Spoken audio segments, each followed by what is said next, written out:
If you're hearing this, well done. You found a way to connect to the internet. Welcome to the QAA podcast, episode 349. Epstein's inbox is full. As always, we are your hosts, Jake Rakitansky, Liv Akar, and Travis View. We still don't have a complete accounting of Epstein's activities and the extent to which powerful people either participated in them or were complicit with them. We don't have a complete record of how many girls were victimized by Epstein. The DOJ has said that the number of victims is over 1,000 over the decades, but we don't have anything precise. But you know what we do have? Documents. Lots of new documents. Over 20,000 new documents released by the House Oversight Committee earlier this month, which were obtained from the estate of Jeffrey Epstein. America runs on documents. which includes the American sex trafficking. Yeah, that's the new breakfast sandwich. These documents include private emails, text messages, schedules, and financial records, which do shed some more light on Epstein's network of high-profile associates and what they may have known about his crimes, but they're just as frequently cryptic, difficult to parse, and require a lot of context to make sense of. So in lieu of substantial transparency and justice, we can instead pour through these emails, decoding them and trying to figure out what they might expose about our political, media, and financial elites.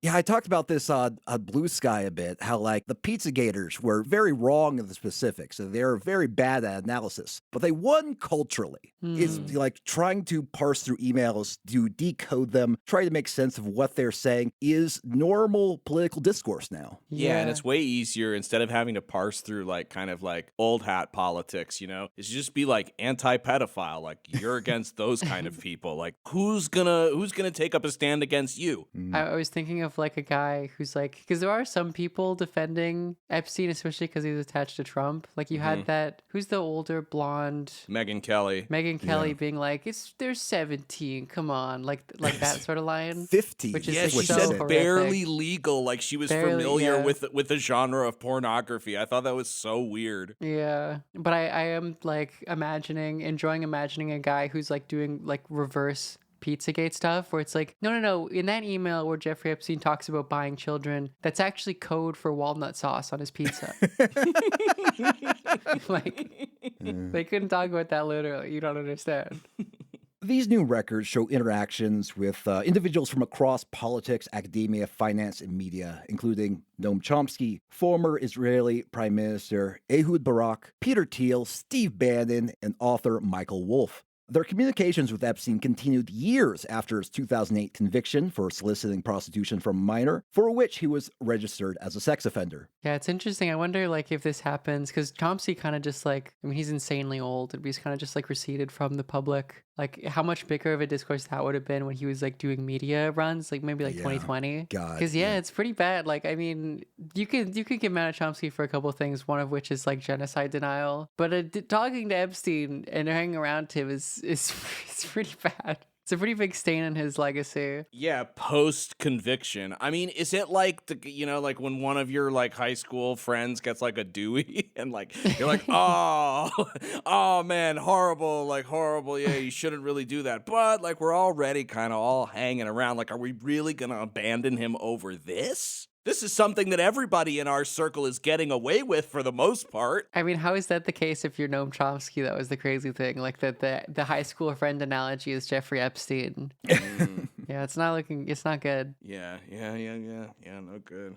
So it's impractical to cover all of what's inside this newly revealed correspondence. But so I'm gonna kind of zero in on the bits I personally found most interesting, and then we'll talk a bit about how the conspiracy world is reacting to this new document dump. Mm-hmm. As with any podcast, it is what we find the most fascinating.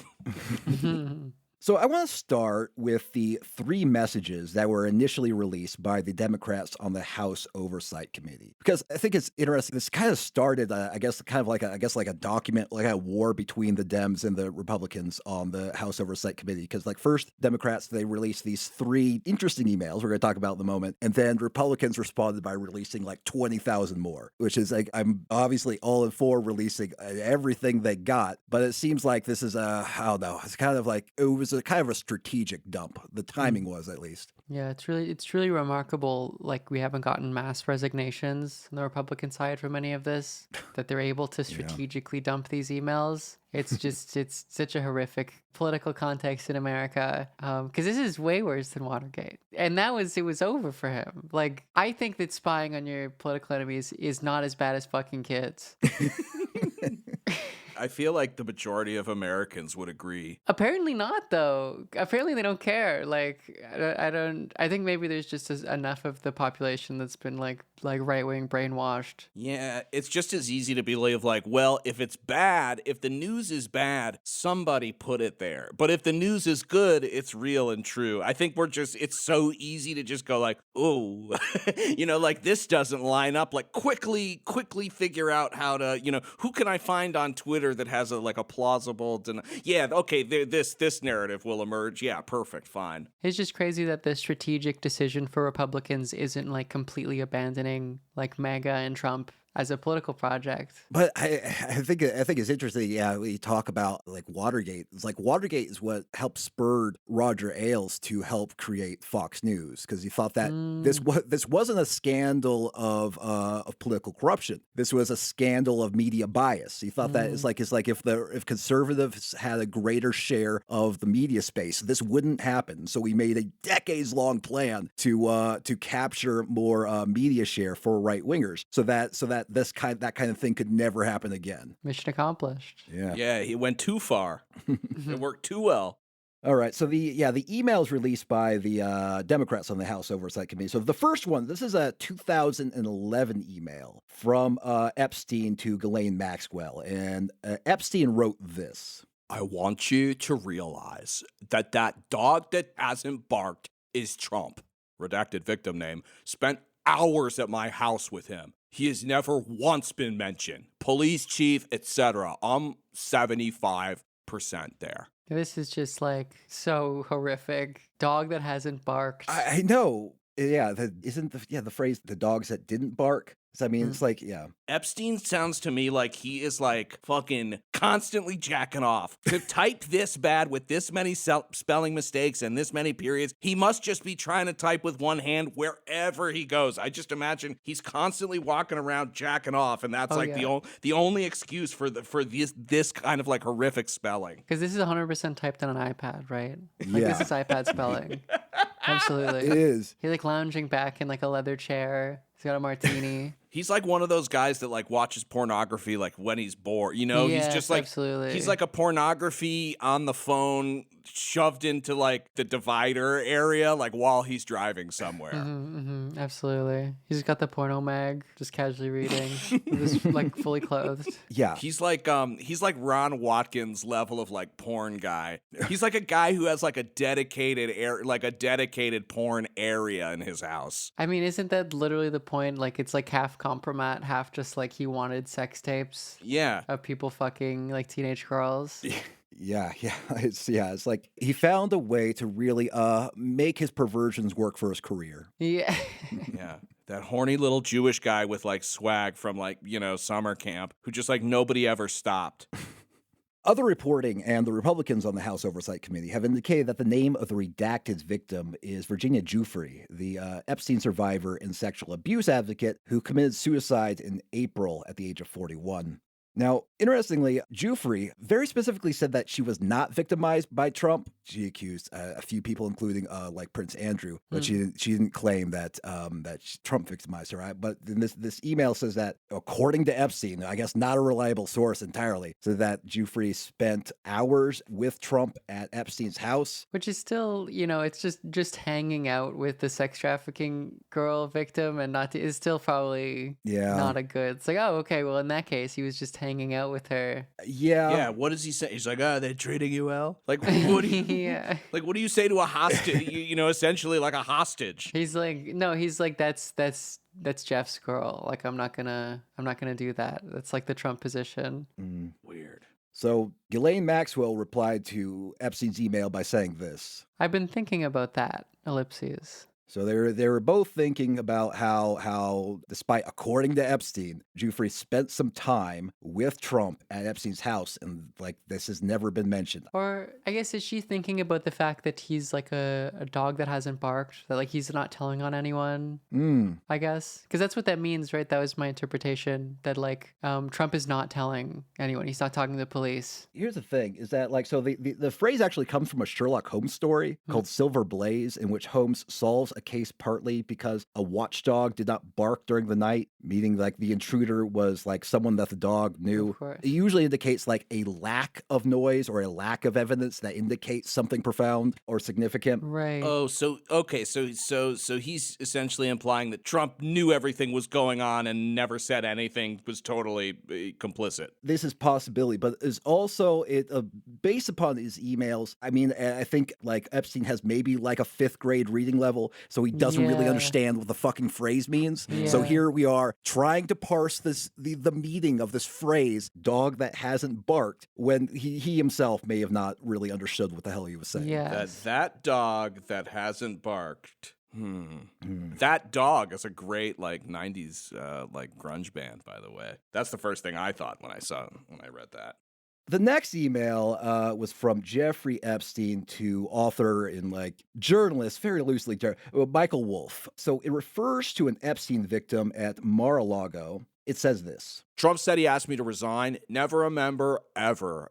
Of course he knew about the girls, as he asked Ghislaine to stop. So this is referring to, says like, I guess Trump publicly said that he asked Epstein to resign as a member of Mar-a-Lago, but here Epstein is saying, I was never a member of the Mar-a-Lago club. And then he further says that like, well, it's like he knew about the girls because he asked Ghislaine to, I guess, stop recruiting at Mar-a-Lago. This is my interpretation. Yeah, that makes sense. Yeah, you're right. So I guess the implication is that you can't claim ignorance about Ghislaine's predatory behavior and also asking Ghislaine to stop doing this predatory thing. It's like Stalin telling his daughter to never be in like the same room alone with Beria. It's like he knows that he's doing some pedophile shit. So the third email, so this is a December in 2015 back and forth between Epstein and Michael Wolff. So like right when Trump's first like presidential campaign was taking off. So this is how Michael Wolff kicked off the communication. To Jeffrey Epstein from Michael Wolff. I hear CNN planning to ask Trump tonight about his relationship with you, either on air or in scrum afterwards. To Michael Wolff from Jeffrey Epstein. If we were able to craft an answer for him, what do you think it should be? To Jeffrey Epstein from Michael Wolff. I think you should let him hang himself. If he says he hasn't been on the plane or to the house, then that gives you a valuable PR and political currency. You can hang him in a way that potentially generates a positive benefit for you, or if it really looks like he could win, you could save him generating a debt. Of course, it is possible that when asked, he'll say Jeffrey is a great guy, has gotten a raw deal, and is a victim of political correctness, which is to be outlawed in the Trump regime.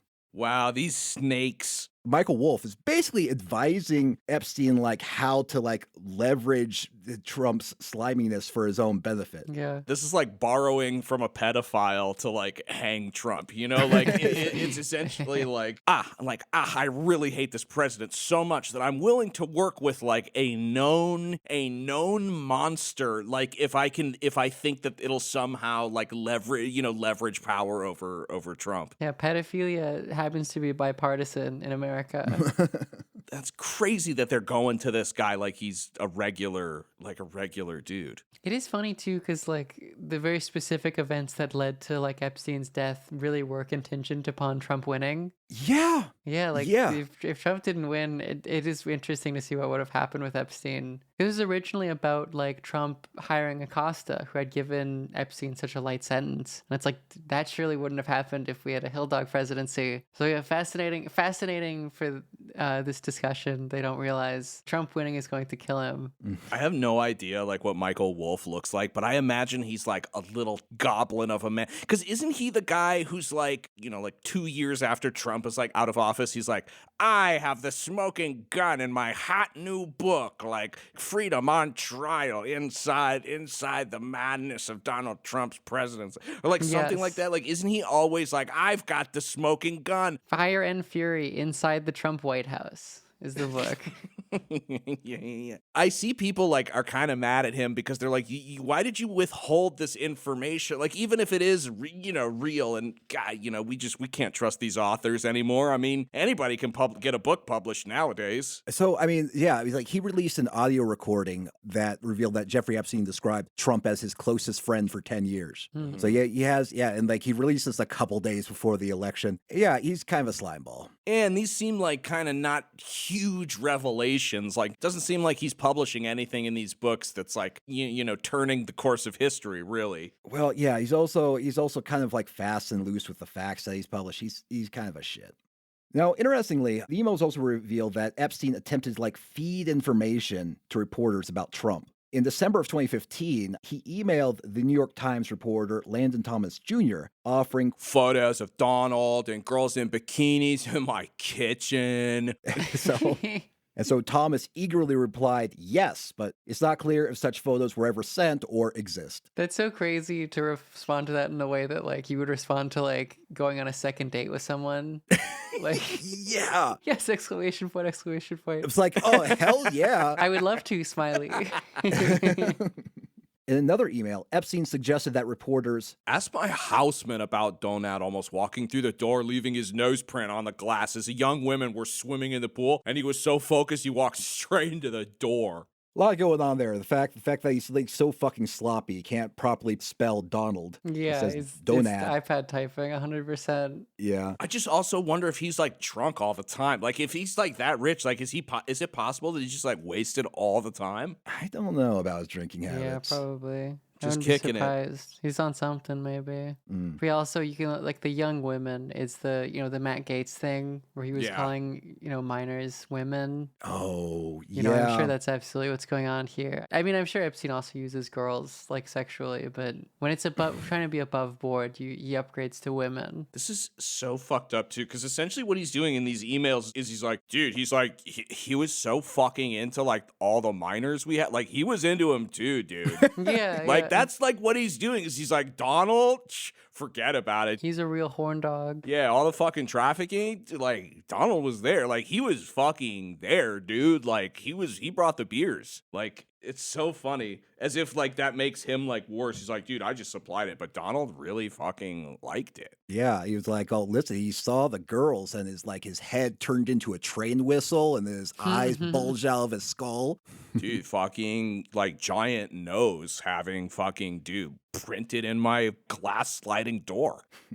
Now, the reporter, Thomas, he didn't just receive tips, he also advised Epstein. The weird thing about Epstein, these emails, is like all these powerful and well-connected people are always giving him tips about like how to avoid trouble and how to improve his image. It's like, what? He's like, he's literally on the sex registry. It's like normally like this, the point, I guess the point of the sex registry is so that it's public information that this person is a predator, potentially dangerous, but it didn't affect him at all. It was irrelevant. I mean, the easiest explanation for like all of this is that he just was a honeypot and all these senators are coming over and they know what they're getting there. So they have a vested interest in telling him like how to keep his operation. Yeah, I mean, like true. Running as smoothly as possible and not getting caught and not get like they all have an interest in that. And so therefore it just keeps it's like a perpetual fucking motion. So many people in dark rooms must have been so unhappy when Epstein fucking got arrested. Yeah, it is like this really is a total conspiracy theorist victory moment when you have all these people like who seem to have some sort of oddly vested interest in making sure that Epstein gets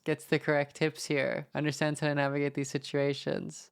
Thomas counseled Epstein to distance himself from Prince Andrew, saying this. I think the big issue is separating yourself from Andrew. People don't know that and can't accept that unless you say as much. Here's the craziest thing is that, like, man, this Prince Andrew is making you look bad, not the other way around. Yeah. That, like, Andrew's association with Epstein is making Prince Andrew look bad. Is that was like, oh man, this, like, that Prince Andrew guy, kind of a pervert. I don't know if you know. Mm-mm. As was previously reported, Landon Thomas Jr. was let go from the New York Times for violating ethical norms in his relationship with Epstein.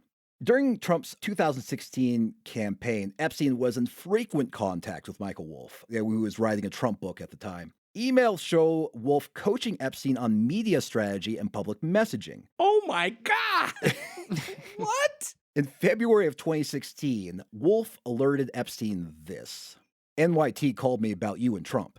Hillary's campaign is digging deeply. Again, you should consider preempting. He's letting Epstein know what the media and Hillary's campaign is digging into to give him a heads up. He supports Epstein over like both Democrats and Republicans. Like that's first and foremost the most important thing is Epstein's okay. I was like, it's almost as if he's like feeding information to the bad guys, like to be like, hey, by the way, they're really digging in. Like, you better cover your tracks, friend. And mine, I'm guessing. Cover your tracks and mine. I mean, I'm assuming is what the thing is. I think so. Now, Wolff urged Epstein to go public about what he knew about Trump, writing this in October of 2016. Now could be the time. Talk about Trump in such a way that helped finish him. Interested? Finish him. Yes, kill him. Like yes. Babality. That's crazy. It's crazy that they're just using Epstein as what he's essentially accused of being, which is an asset that can ruin politicians' careers, like when he decides to sort of pull the trigger, or whenever the contact, I guess in this case, Michael Wolff, comes in to be like, hey, now's the time, brother. Flip the switch. Yeah, I mean, it makes sense that someone like this would be very powerful behind the scenes. Again, it's just conspiracy theories to write in an indirect way for a lot of them because they're very stupid. But like, yeah, if you have all that compromise on people, you can influence elections pretty well. You can, yeah, if one of the major political candidates and the husband of the other political candidate are implicated in you can kind of help decide the result. The thing is that, like, it's like Epstein keep referring to the idea that, like, he knew exactly how dirty Donald Trump was and he could take him down. But I don't know. I guess he just never pulled the trigger on this, or he's just bullshitting. But anyways, like, after Trump took office, it seemed like Epstein was like tracking Trump in the news pretty closely. In one email in February of 2017 to former Harvard President Larry Summers, Epstein wrote, I've met some very bad people. None as bad as Trump. Not one decent cell in his body.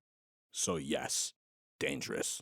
Epstein also told an associate this in 2018. I know how dirty Donald is. I am the one able to take him down. I mean, it's like I have no doubt that Donald is dirty, but the problem is that, like, in this case, it's a very unreliable narrator. I mean, it's like the problem with these fucking emails and us having to fucking parse through them is that we have to like talk about, put them in the context of the conversation, who they're talking to, the reliability of, like, the person they're saying, whether or not they're incentivized to be truthful. I mean, it's a fucking nightmare. Yeah, that is the problem, like, because you can go the angle of like, well, even Epstein thinks that Donald Trump is bad, but it's like, well, Epstein saying Trump is bad doesn't make Trump look bad necessarily. I do wonder how partisan that is. If, like, because Epstein strikes me as like a respectable Democrat conservative. It's like he's like the norms. Like, he's like a norms guy. Is it norms? Yeah, it's like, so, beyond the pale. Like, this by itself, obviously, like, he wouldn't be saying this about Bill Clinton, who is also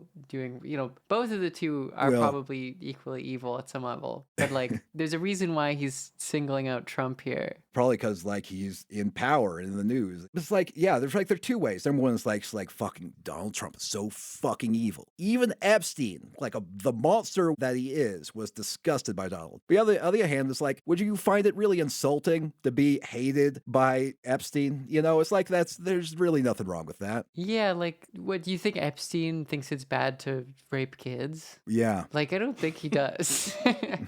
And like, yeah, I mean, like, given like somebody who's like a monster like Epstein, who like has the of course he's gonna be like, oh, I could fucking take him down, dude. Like, Dude, I got shit on everybody, dude. Like, you know me. Like, you know what I mean? Like, Yes. if he's that kind of like, of course he's gonna be like, he is that monster. I feel like everything you read about Trump also, like amongst people who are in that like elite circle who are forced to kind of interact with him, like they hate him. Like he's like the smelly kid who shows up at the party. Like really, people said that like, oh, he like kind of had a bad smell, smell to him, and he was like, so what's going on? Like you can even see in that video that they always play of him together where Donald shows up and he's kind of doing the little dance. It's like the guy at the party who's like that everybody else like kind of has to put up with because like he's sort of like in the circle, but he's super obnoxious. It's like it makes sense that he's like, dude, Donald's the fucking worst. He was over all the time. Dude, I fucking hated him. We all have that friend who's like over all the time, who's like our really good friend, but like, oh my God, we can't stand them. And the moment somebody else in the group is like being like, oh, I'm down to talk shit about this person, you're like, oh fuck yeah, let's talk shit about this guy. Like that's everything that you've heard about Donald Trump basically before he became president as to like how he was sort of like regarded in these like circles. So all of this to me just feels like petty rich guy bullshit, like Epstein wanting to look like he's like in super control. Oh yeah, I fucking end careers if I wanted to. Yeah, that's a caveat to the like total conspiracy theorist victory here is like, of course Epstein wants to see himself as a guy who's that powerful. I guess as Travis, like, you have to take it from the context of Epstein is the one who's reporting these sort of things. And he's like, yeah, no, I have influence over all those people. Yeah. Oh, I'll hook you up with them. It could be an exaggeration. It's an unreliable narrator, as Travis said. He's like one of those guys who fucking did nothing with his life. He failed out of being a teacher, right? And then he just all of a sudden was like a quote unquote financier, like rich guy, unexplainable rich guy, essentially. Yeah. Very strange. Like, what did he have? What did he really have? Like, he didn't have a cool media company. Like, he was famous for, being able to, like, set up people's, like, security system. They were like, oh, Jeff's got the best tech. He essentially was, like, the pedophile version of, like, oh, like, so-and-so always has, like, the latest LG. You know what I mean? Like, the guy whose tech setup is, like, slightly elevated. Like, that's what he, they say that he would, like, set up for his, like, friends. Of course, he probably allowed himself to become an asset because it like made him feel powerful. Just speculating there. Just that last 30 seconds, a little bit of speculation. It's okay. We can have it a little every now and again, just as a little treat. Spiritually, the most like upwardly mobile career path for 30-year-old who shows up to high school parties to pick up 17-year-olds. Yes. It's like, yeah, I'm fucking cool. I'm influent. I'm a Mossad CIA asset. It's like, yeah, totally. That guy who was just a little too old to be showing up at the parties. It's like Trip McNeely from Can't Hardly Wait. I don't know if either of you get that reference, but again, the four of you who do will be reaching out to me on social media to say that you got the reference and thank you. But it's like that guy who's like a little too drunk, a little too dark, and like a little too predatory and like maybe shouldn't be there. That's his vibe to me. That's why I use an imitation of a guy I knew who was like kind of predatory and would get like dark drunk and like he would get into fights and he was my friend and like, but he would get me into all sorts of mischief. And there's a reason that I do that like impression, like when I do my Epstein is because like I just, in all of his communication, you could sense that kind of like dark, immature energy. In January of 2015, Epstein confided in Wolf about protecting certain associates. He wrote that, quote, out of respect and love, he had kept a former serious girlfriend out of his legal troubles. This girlfriend wasn't named. But Epstein noted that this girlfriend travel with me everywhere. She knows Bill Clinton was never on the island. No sex with Stephen Hawking and no sex with the Hood Barack, as he was also never on the island. He emphasized that Clinton was never, ever there. Never. And asks Wolf's advice on who should break the story to clear up rumors. Now, one caveat, it is true there is no evidence that Clinton ever set foot on Little St. James, but he did fly on Epstein's private jet 27 times between 2002 and 2003. He's like, well, I'll tell you what, Jeff, too risky for me to step on the island with Hillary and Chelsea and everything going on in my life. I really can't be on the island, but I'll tell you what, got an idea. He's like, I've got an idea how we can get to these women. He's like, you can pick me up in the plane. We can fly back. We can fly back and forth. The plane will be my island. See, because we can record as many trips as we want, but then I'll never have stepped foot. And if they ever come calling, if the farmer ever comes knocking, looking for his seeds, I could say I was never there, just on the plane. Right? Exactly. Yeah. Wolf provided feedback on various Epstein predicaments. When Epstein learned that Reuters was preparing a story about a lawsuit accusing Epstein of Trump of raping an underage girl. It was a 2016 Jane Doe lawsuit. It was later withdrawn. But Wolf wrote this about this potential story. Well, I guess if there's anybody who can wave this away, it's Donald. Wolf then offered, let me know if there's anything I can do. Ugh, fuck, it's weird. Oh my God. He must sleep on on a bed of slime. Yeah. Epstein's emails also include exchanges with Prince Andrew, who's referred to as the Duke in some instances. Oh no. Yeah. The Duke. Yeah. The Duke. Oh my God. So this was at the height of Andrew's scandal over Virginia Giuffre's accusations against Prince Andrew. In March of 2011, Epstein forwarded Andrew an alert about an upcoming Daily Mail story on Giuffre's claims against him. Andrew replied this. What? I don't know any of this. How are you responding? Epstein responded that his lawyers would send a letter and then said strangely, I'm not sure how to respond. The only person she didn't have sex with was Elvis. Jesus. Yeah, that's Yeah. pretty fucking awful. Yeah. Awful, these guys. Yeah. Oh, it's like the worst, the deepest, darkest fraternity brothers, like all on email together, like raping. Andrew also emailed Ghislaine Maxwell, who forwarded it to Epstein, urgently insisting, You must say, in all caps, I know nothing about any of these allegations. This has nothing to do with me. I can't take any more of this. Jesus. Well, it's like, yeah, what a weird. Doesn't have the stomach for being part of the, fucking the sex cabal. You must say. Yeah. That makes sense that the royalty would get especially Jittery. spooked about it. Yeah. Well, he's getting kicked out, isn't he? I mean, he's getting tossed into the Holiday Inn. Yeah, That's he's true. not Prince Andrew anymore. They use his full name, don't they? Yeah, I guess so. Oh, he gets like a middle and a last name now? Yeah, because he's not the prince. Damn, it's like kind of like losing your wings as an angel or something. Yeah. Damn, that sucks. I wonder what's going to happen to him. He's going to become like some sort of weird Piers Morgan type, probably. Epstein also corresponded in 2018-2019 with Steve Bannon, the former White House strategist and influential right-wing podcaster. In 2018, Epstein offered to leverage his international contacts for Bannon, saying this. There are many leaders of countries we can organize for you to have one-on-ones with. It's like if this is response to Bannon potentially traveling to Europe. Epstein also advised this. If you are going to play here, you'll have to spend some time. Europe by remote doesn't work. So he's like fucking advising, like recently, Yeah, 2018. recently. It's like, oh yeah, of course, I've got contacts all over Europe. Let me show you how it works. Yeah, you have to assume, because again, the caveat of like Epstein is obviously like, overemphasizing his own importance, but like they're all coming to him for this. Yeah. So it's not like he doesn't probably have contacts all across Europe. It's like, yeah, this is how European politicians like to do it, as I hang out with them all this, so much. Yeah, he's such a fucking piece of shit. He says if you want to play here, like you want to play in the European sandbox, what a dude, like you want to play here? Like what? He's such a loser. That's what I'm saying. Like he was so much of a loser that he became so good at like manipulating and like capturing women, like essentially because that was the only way that it would work. And he was so good at it that the other fucking elite losers were, especially look at Donald Trump, the loserest of them all, was like, oh, Jeff is get away with women, like he's got it. It's like that, the fraternity of losers, I won't get into that. Yeah, it's like one thing you really get is through this is that like, yeah, it's like these are all fucking like awkward weirdos, all of them. You can't fucking spell. You're very confused about how things work very frequently. I don't know. It's disappointing. Yeah.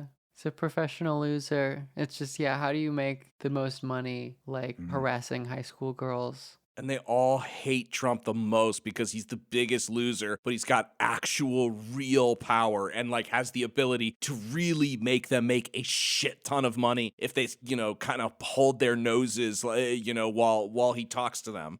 The 2018 emails also seem to show Epstein helping Bannon devise a defense of Trump's administration's policies, which I think is interesting because he went from like, yeah, I could totally take him down. He's so awful. But what happened is that when Trump started talking about tax cuts, he all of a sudden started devising strategies to help this policy. So basically, he wrote to Bannon aiming to rebut critics who said that the tax cuts mainly benefited the rich. Epstein said this. We can discuss the response to tax cut criticism. The 83% to the rich is misleading by miles. Cash back, pension funds up. I mean, if there's anything like really more emblematic of American politics, it's a notorious billionaire pedophile trying to devise a strategy to make people believe that tax cuts won't mainly benefit the rich. Yeah. He really is the average like billionaire. Epstein is a perfect amalgamation of all of them. Norm's guy, but like it's like, well, Trump is fine because, you know, tax cuts. Because he's like easy to manipulate and he has no moral code whatsoever. Like, this is exactly who you want. Epstein also kept Bannon appraised of his interactions with other members of the ultra-wealthy Trump-adjacent circle, effectively networking through Bannon. In a message on August 18th, 2018, Epstein gave Bannon this heads up. Message, I'm back Wednesday. Deal coming. Yeah, Thiel, Peter. So I'm meeting with Peter Thiel, just so you know. So we're going to be hanging out with you, me, Peter Thiel. Let's do it. So despite their frequent communication, both Epstein and Bannon, they appeared aware of the need for secrecy. Their messages show conscious efforts to avoid public detection when meeting in person. Which is so funny because, like, why are you emailing then? It's like the worst. It's like the least secure way of communicating. Yeah. Get a download. Signal existed in 2018, didn't it? Like, yeah. It's like Jeffy do crime. Jeffy doing crime with his friends. On August 23rd, 2018, Epstein suggested an in-person get-together while he was in New York City, writing this. BT Dub, I'm in New York tonight through Saturday if you want to visit under the cover of darkness, or have breakfast tomorrow if you like. It's like fucking... It's like we could meet, under the darkness of the new moon if that's chill with you.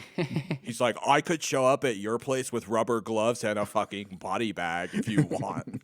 So Bannon's response, raised security concerns. So this is what Bannon said. Do you have access that's not the front door? They have 24/7 surveillance on you. He's like, you are a notorious criminal, so you're being surveilled. So do you have a better entrance for me? And he's not even spelling Y-O-W. He's using the letter U on both. Epstein offered to come to Bannon instead, but also proposed a covert entry to his own property, writing this. There's also a rear entrance on 67th Street if you prefer, super secure. He added this. Someone can meet you and take you in. So they're making these secret ways to I know, this is so like one of the brothers will meet you through the back door of the kitchen. There are late plates available. Now, this is really interesting. So the last known communication between Bannon and Epstein took place on July 6, 2019, which was the very day that Epstein was arrested on federal sex trafficking charges in New Jersey. So in the morning, just hours before the arrest, Epstein and Bannon were they were actively texting about logistics for a documentary project that was, this is insane, to rehabilitate Epstein's image. Oh my God. Yeah. I want to see the alternate universe where Epstein isn't charged and you get one of the kind of mega universe style documentaries about how Epstein is actually innocent. Yeah. We would do an episode on that. That'd be a good future QAA episode. Who knows? Maybe the polls will flip. So Bannon was eager to press ahead with the filming of this documentary and asked Epstein this. If we can arrange it, can we film on the island? Yeah, this is referring to Little St. James, the pedophile island. Bannon is asking if he can go to the island. No, this is fucking Christ. God. This is like one of Trump's main boosters, an advisor to the White House, asking Epstein in 2018, again, fairly recently, hey, could we go to the island, baby? Which, if you're trying to rehab Epstein's image, that would be good to go to the island and be go into the temple or whatever and be look, it's just a bunch of arcade machines, or he collects old vintage penny slots or something like that, and you could be oh, all right, well maybe there's all right, well this seems a little bit more harmless. But the crazy thing is that Epstein agreed. He texted back yes. And then they discussed meeting late that morning to continue work. Epstein suggested, can we do late morning, say 11 a.m.? He's on the podcaster sleep schedule. Yeah, He's like, no, I can't do 9. I'm not up yet. So Bannon, presumably awaiting Epstein's arrival for a filming session, later texted at 4:37 p.m. You are, the letter R, not coming in, question mark. And he received no reply. Unbeknownst to Bannon, by that time Epstein had been taken into custody by FBI agents at Teterboro Airport around 4 p.m. after returning from Paris. He's like in the back of the police van, handcuffed, and he's like, "Oh fuck, Bannon." I mean, this is crazy because it's like, yeah, they were fucking like texting mere hours before he was taken in by the FBI. Yeah, and it's also like I remember the political climate around Epstein at that time because that was one of the big conspiracies I was into, was like explaining to someone Jeffrey Epstein in like 2017 and being like, no, trust me, it's like real. It like sounds silly, but it's real. Mm-hmm. Like there's no, it's so horrifically bad in fucking 2018, 2019 to be like, 2019 to be like, yeah, no. It's also, beyond it being bad, it's so incredibly stupid to think you can do that, to like pull that off. I mean, these guys, they are so fucking arrogant. It's like they thought like, it's like, regardless of what you did, regardless of like the fact that he was like literally like a registered sex offender, and like, you know, there's lots of like really damning reporting about him by this point, and thought, I can recover from this and be seen as a cool guy again. Yet he really thought that he was totally untouchable. And even if he was touched, I guess, like, you know, if he was arrested, even if his reputation was harmed in some way, it was recoverable. That's like these people and the amount of money they have, they're like different species than us.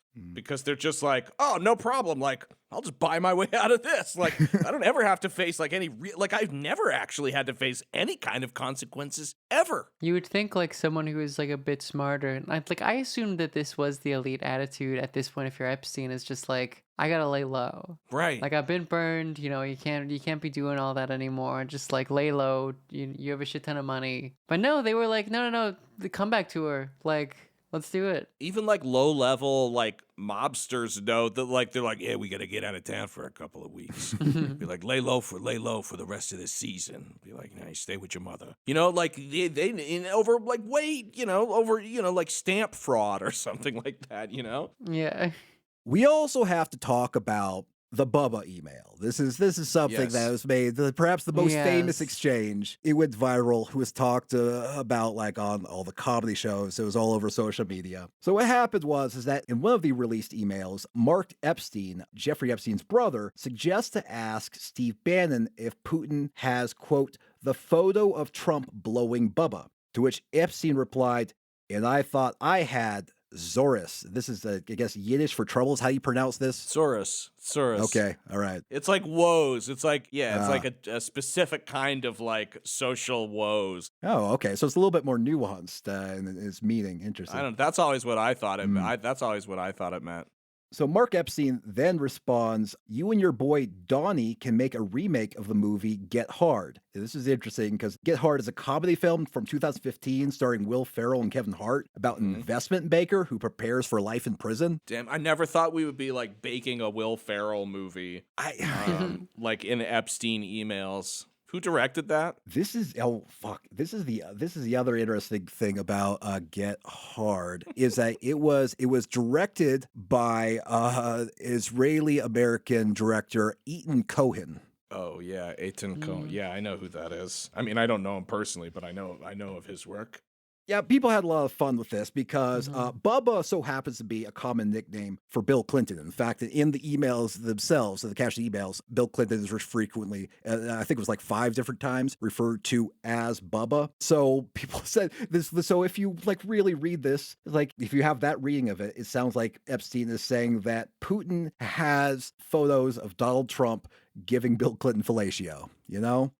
Which is obviously ludicrous. And then people further claim that Ghislaine Maxwell once owned a horse named Bubba, which as far as I could, which would be even funnier because it means that Trump blew a horse. But as far as I can tell, this one's just an internet rumor. This one's just made up. Do we know maybe it's like an inside joke that they had?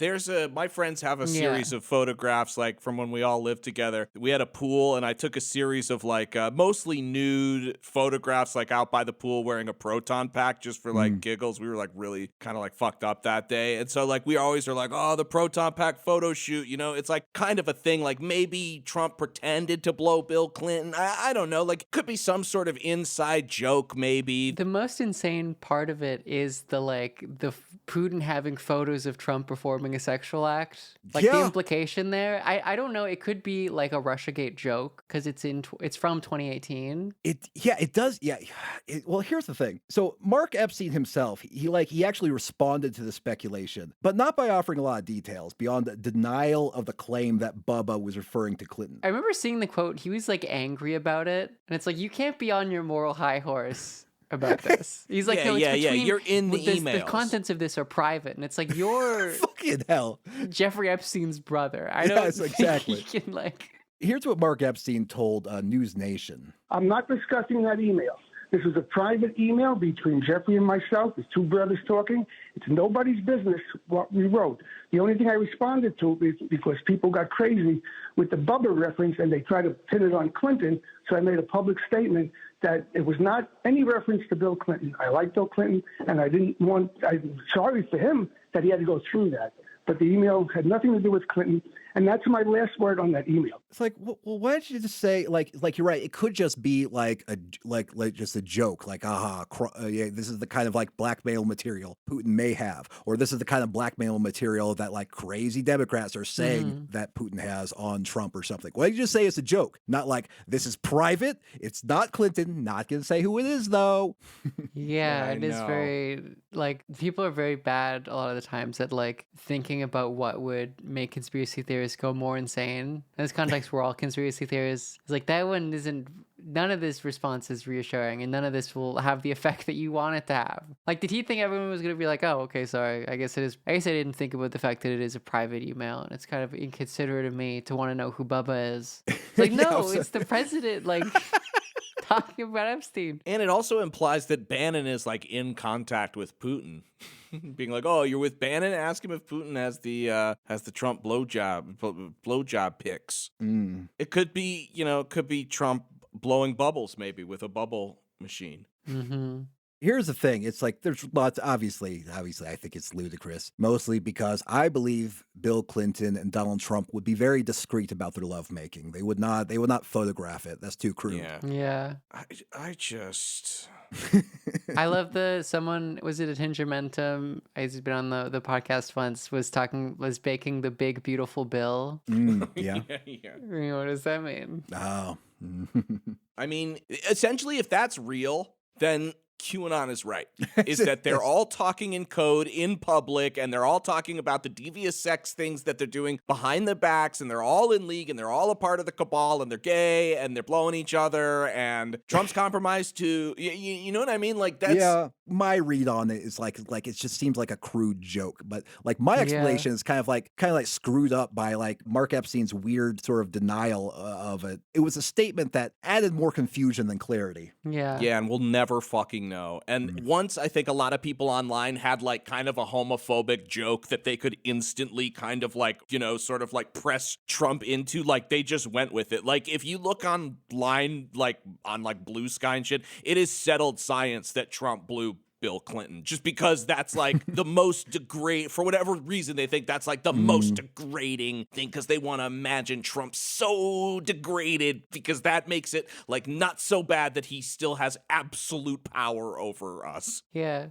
This one it did feel like a return of, the level of like, was it last month, 2 months ago, of like Bella Ciao is actually a Groyper song, but it didn't feel like it was worth it on this one. It's like, oh, get your jokes in, whatever. Yeah. It's like the couch fucking stuff. It's like they love this. They love weird, weird kink shaming, gay shaming, whatever it is. Because they think that their enemies hate it because they're Christian. So they're like, you hate it the most. worst. The worst one overwhelmingly was that Elon Musk is like, what was it? Elon Musk is like the wife of Donald Trump and he's transgender. Yeah. And they're, that was the classic. That was classic like blue sky lip homophobia. Yeah. They got confused and they started copying from them to try to own the MAGA people. They started like copying it and like doing their own kind of like Mad Libs, but just subbing in different people, and they didn't realize they were also adopting their like hatred, their racism, their homophobia. It's just you like borrowed the style. You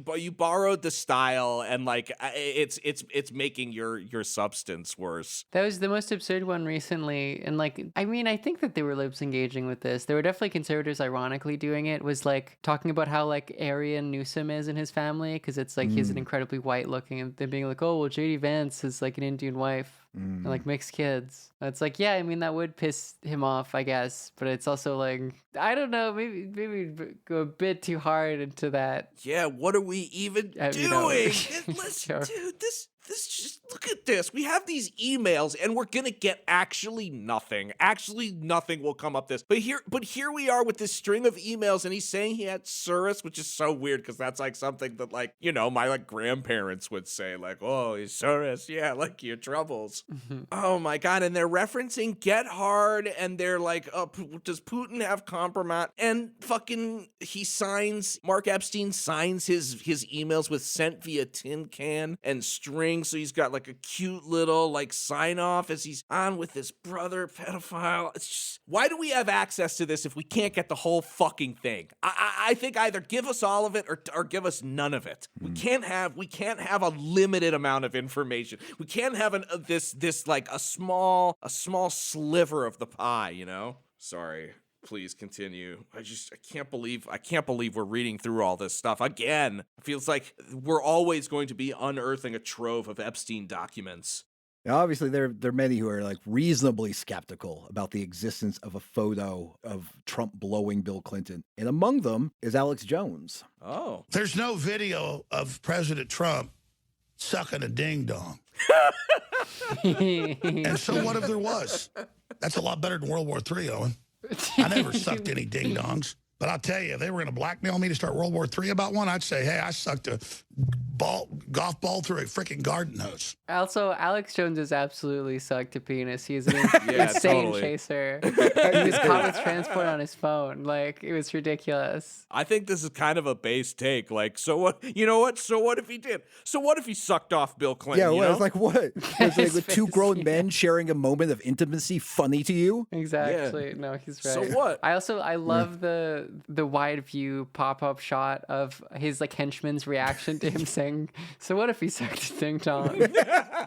But what's amazing is that like we don't know what it's like. I would like to tell you for sure what this Bubba email was, but yes. we don't. It's like there's a level of unknown that is we just can't cross. So there's like one sense you can choose to believe what you want because like no one can prove it false. And there's lots of like amazing TikToks like joking about this, and I came across one that like expressed I think a really interesting sentiment, which is that the TikToker didn't really care if the claim was true because we live in an information environment where people just constantly say ludicrous things. So she felt like she just wanted to do it too. Yeah. She wanted to take part. I understand that. Yeah, it's like if you'll never know for sure, why not just believe the thing that is the most affirming or that makes you the happiest at the very least? Like, because oftentimes the reality is just so much more mundane. Like, this actually might be true, but in a boring way where like they were at some party and like Trump like hit the joint a little bit too hard and like got really silly and like he's like, oh, Monica Lewinsky, I'm Monica, look at me. I'm Monica, and like got down on his knees and for a goofy picture with the fellas goofing around, and they got a couple photos of it, or he's like, put makeup on me and I'll be Monica for the night. I mean, weird guys do weird things at fraternity parties and stuff, and like it might be like kind of true, like maybe Epstein does have a foot, but Bubba could be like a statue of a fish, and it's like a statue of a fish that's in one of Epstein's place, and like Trump got like a little bit, he like ate too much of the edible, like too many edibles one night, and he's like, Baba the fish. She goes, oh, look, I'm blowing the fish. You know what I mean? And they've got photos of it. It's like, you never You're right. know. And oftentimes the truth is so much more boring and not nearly as dramatic as we speculate until we find out what's real. So this is what this TikTok said. So I don't care if the Bill Clinton, Donald Trump thing isn't true. It's true to me, okay? If people can believe that raw milk is good for you and that vaccines are bad for you and that God in heaven told them to not celebrate Halloween, then I can believe that Donald Trump blew Bill Clinton. I can do that. If they can believe that there are lizard people running the world, I can believe that he Samsung spin washed Bill Clinton. I can 100%. Oh, so suddenly we can't believe things now. Yeah, I mean, everyone is just QAnon. You might as well, like, if you're going to be QAnon, you might as well be it in just like a kind of silly, harmless way. But see, here's something interesting. She seems like a normal, reasonable person that you might meet on the street. Why is she like, you know what I choose to believe? And because I'm believing it, I've probably imagined it a couple of times, is like fat old Donald Trump with Bill Clinton's dick in his mouth. Like, why would you yeah, that's the belief, and that's like why would you want to imagine that sort of thing? Because it's funny. It's yeah. Like, old guys blowing each other? Like, what's funny about that? You know, you're not saying it's a little funny to imagine Bill Clinton tapping it on Trump's tongue. Putting the party in lemon party. I do have to say that it's hard not to want to do some kind of like bit, where I'm doing Bill Clinton in that position, but I'll spare our listeners. So I guess, yeah, it's kind of funny. But so is the couch fucking. So is all of it. It's funny, but as Travis always says, it doesn't take away any power. It doesn't take away any real power. All it does is take away the power that you have in your mind about that person. So how did the conspiracists and QAnon community react to the recent release of Epstein emails and documents? So on Truth Social, President Trump himself set the tone. Immediately after the House Democrats publicized the Epstein emails, Trump blasted the revelations as a hoax. In a Truth Social post, he accused Democrats of trying to bring up the Jeffrey Epstein hoax again because they'll do anything at all to deflect on how badly they've done on the shutdown. So QAnon promoter Zach Payne offered his interpretation of the dog that hasn't barked email. He claimed that it actually affirmed the theory that Trump did nothing wrong in relation to Epstein and that Trump was actually some kind of Epstein whistleblower. Of course, this is what it has to be. Whistle blowing is very similar to not barking. This email, which doesn't even say anything about Donald Trump having done something bad. In fact, it's questioning why it is that Donald Trump's name has not come up in any respect. It's not because Donald Trump had done something inappropriate with Virginia Giuffre, but it's likely because Donald Trump was the whistleblower that was responsible for Jeffrey Epstein getting wrapped up in the case in the first place. The dog that hasn't barked is Trump. The reason he hasn't been mentioned is not because he did something wrong and was paying people off, but because he didn't do anything wrong. And he also went to the police and the FBI about this entire thing. I'm sure you remember Speaker Mike Johnson saying Donald Trump was an FBI whistleblower. Yeah, no, barking is when you make noise about a thing and are not involved. Yeah, QAnon people have went through much greater hoops, leaped through much greater hoops than whatever weird, admittedly, as we said, ambiguous, justifying their interpretation, what is like a kind of weird, admittedly ambiguous phrasing. It should be no surprise. It is like, because it is a shame that like Epstein is so like poorly articulate and like unable to, that we don't just have a thing where he's just like, yeah, he fucked them kids. Yeah, all the evidence that they recovered from his various properties. They're just like, we'll release his like misspellings in like 2,000 of his emails where he's like, haha, McDonald's Happy Meal, fuck, driving through with Ben. Yeah. The email where it does like admit that Trump is complicit, but like Epstein was trying to be cool. He's just trying to sound epic and like worldly and like he knows references. So it just makes it like confusing. It'll never be, I don't know. It'll never be perfect somehow. You would think something would fucking come out. I mean, I don't know. This is pretty definitive still, but Now, what about Trump's claim that the Epstein case is a hoax? Now, this is confusing because, the many sort of conspiratorial Trump supporters, are some of the most vocal about the Epstein case under the belief that it will hurt primarily Democrats or maybe even corrupt Republicans, but leave Trump unharmed. But now he's railing against the Epstein hoax. What does he mean by hoax? It's ambiguous. He doesn't quite clarify what he means by that. So QAnon promoter Burning Bright had an interesting theory, which he expressed to fellow QAnon promoter John Harold, is that by hoax, Trump may be referring to the idea that Epstein tried to entrap Trump in 2011, but failed, and since then, an exaggerated narrative about the Epstein case has been promoted in order to smear Trump. Yeah, it's just a lot of extra shit. It's like he's saying these fuckers tried to compromise me in 2011, so they're pulling a hoax then. And since that didn't work, they meaning the whole media apparatus, has concocted this whole mythology around Jeffrey Epstein specifically to tie me into it, which I think is more what you're suggesting. That seems to be what Trump is suggesting by a lot of his posts, if he's not just purely rugging everybody, saying it's a hoax.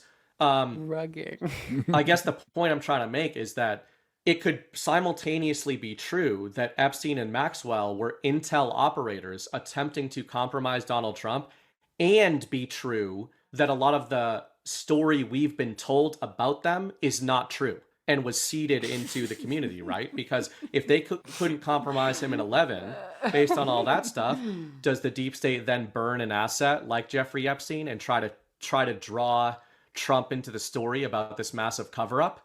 Because it's certainly kind of what it looks like in hindsight. Yeah, to me, that's what's happening. And this email, I think, CanCon made the point this morning that makes Trump definitely sound like an asset, an FBI informant. What's even the point of QAnon? You're so obsessed with holding the pedophiles accountable that you're maybe this Jeffrey Epstein guy is not as bad as they say he is. I know. It's you're so fucking in to QAnon. This is like a real fucking QAnon horseshoe theory. You've come so far around. It's maybe the media has been promoting an exaggerated story of Epstein. Yeah, the real evil people it's Chrissy Teigen, not Jeffrey Epstein. Jesus, yeah. That's the one you really have to focus on. Yeah. It's really, it's Tom Hanks. It's not fucking Ghislaine Maxwell. I watched that clip and I'm like, it's just two white guys in their late 30s, potentially early 40s, telling you what they think. It's just two guys being yeah, well, it's just two guys around a kitchen island. They stayed too late at the party. Guys that are just posted up, elbows up, being I'll have another beer. Oh, you guys, there are more beers? Oh, I'll stay for a while. And then they're just yeah, and what do you think about, there's no reason we should be listening to these guys. What authority do they have at all? It's just two white guys in their early 40s talking about theories. Now, this isn't over. Actually, just today, the day we're recording this, House of Representatives voted overwhelmingly to pass legislation to compel the Justice Department to release all of its records related to Epstein. And the Senate approved unanimous consent that the measure passed there, which means that it just has to be sent to Trump's desk, who actually, in a recent reversal of his stance, has signaled that he will sign it into law, which is, I think, an interesting, which makes me believe it's going to be more bullshit, more confusing nonsense, nothing that incriminating. Trump must have got word that whatever is to be released by this legislation can't be that damning to him, otherwise he wouldn't have signaled that it's okay. But yeah, so that's where we are now. With we have some documents. It says some interesting things. It reveals some sort of information gaps in what we know about Epstein and his connections, but it's not telling the whole story. We know there's more there, and we have the continued promise that the future document dumps will maybe give us a more complete picture. But of course, we just don't know. Yeah, it's my understanding is that Pam Bondi, the AG, is able to redact things in the release related to, among other things, national security. Yeah. Ongoing investigations, protecting, identity of victims. That is, I wouldn't be too hopeful about this. I feel like that's my Yeah. That's my general advice to the listener about politics, but also about this. Yeah, this is like the hot dog standing next to the like car crash, like starting the accident investigation committee, you know, being like, absolutely, be like, I'm calling for full transparency. I don't know, it's a weird move. Yeah, it's a weird move. Of course, the QAnon bakers, the old school guys like Cates, are like, oh, like he's been, he knows it's gonna be a bombshell, and so he's been playing coy and calling it a hoax to get the Democrats to demand the release, basically, because he's gonna trick them. It's always about Trump tricking the Democrats into like doing something, and therefore, because he did it on purpose, there's no way that the information in there could, be damning for him. And if anything, it's going to start triggering. It's going to be the trigger of the storm. Yeah, right. They're still happy. They're still doing great. And they're winning. Yeah, this explanation is always weird to me. It's like Republicans control the whole of government, but still, it's like Trump needs to play 5D chess in order to trick and lure and like entrap the Democrats left and right. It's like it's like they're still acting like the underground guerrilla fighters where they have all the power. Yeah, I wonder how they're going to keep this up for the next like 3 years. so much stuff already. The Epstein from going from Epstein hoax to Epstein Transparency Act to all these new emails to lots of mentions of Donald Trump. Like, oh God, this is just, we're still in the first year. Yeah. How are we gonna go? I'm sure like Trump's team is like asking the same thing. It's like, all right, we just need to keep stringing people along this Epstein bullshit for the next 3 years. We just need to find out with a feed them slop and like give them like, thousands and thousands of documents to chew over once in a while. And then like they'll feel like they're being productive. They'll sound like it's like things are being exposed even while we just work, ethnically cleansing the country and cutting taxes. We're reaching levels of like Brandon that have never been seen before, I think. Like 2022 Joseph Biden of like there is no recession. The inflation isn't real. Like shut the fuck up. That is the Trump line. Inflation is not real. Shut the fuck up. Did you guys see the on the plane today? A reporter was trying to ask a question. He was like, "Quiet, piggy." Called her piggy because he was asking about inflation. It's a winning strategy, folks. Unreal. This guy is like, you have to actually you have to have a galaxy brain to still support him, kind of, because like it's so, there have been so many off ramps, and if you're still here and you're watching him go, "Quiet, pig," on like a plane to a reporter, you've gotta, and you said that Biden was you for 4 years you were like, Joseph Biden is fucking Sleepy Joe, and he's pooping his pants and all this stuff. Like, can't feel good. It can't feel good. It has to be part of something. So it has to end in Jesus coming back, actually. We can only hope. Travis just went, okay, all right. But really, it does. It has to. It's so bad. You've had to convince yourself of such slop to make it through as a Trump and MAGA supporter for 8 or 12, however many years, because like we'll count Biden's presidency too. And now for another 3 years? I know. Oh yeah, my goodness. I just think that the man who's teaching us Yiddish words is pining for Jesus' return. If you're following politics like at any kind of frequency, joke's on you. You're miserable. No matter who you are, you're miserable, and you have to detach further and further from reality to buy what these people are trying to sell you. Yeah, no. It's only gonna get worse, and they're only gonna get more pedophilic, in summary. Yeah, if everybody's got the hoots, I'm so sick of people being like, "Oh, this is the dump." It's like, we've been saying this for years. I remember, like, I had a foolish belief that like Trump wouldn't even make it, wouldn't even be able to take office in 27 to whatever 20, after the 2016 election, because there was like so much talk like, oh, he'll be arrested beforehand. Oh, there's all this stuff that's coming out, all this audio stuff. It seemed like I was told he was basically, it was going to be a failure to launch. And here we are, however many years, well into a decade into the Trump era. Like, I feel like I'm withering away at like the base of like a dead tree. Like, you know what I mean? It just, how could we possibly go for another year, let alone 2-3 years? Well, we'll find out. All right. Thanks for listening to another episode of the QAA podcast. You can go to patreon.com/QAA and subscribe for $5 a month to get a whole second episode every single week, plus access to our entire archive of premium episodes. Liv, where can people find more of your stuff? Yeah, I stream 3 days a week on Twitch, talking about politics, twitch.tv/LeVegar, Tuesday, Thursday, Sunday at around noon Pacific. It's the only place to discuss politics and not feel totally drained of your soul. So if you're itching to engage in modern political discussion, go watch Liv stream. Thank you. For everything else, we got a website, QAApodcast.com. Listener, until next week, may the deep dish bless you and keep you.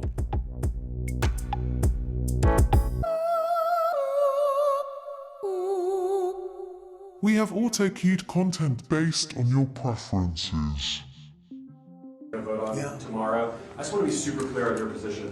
Do you want to see that pass the Senate? Would you sign that bill if it gets to your desk? I do want to. Here's what I want. We have nothing to do with Epstein. The Democrats do.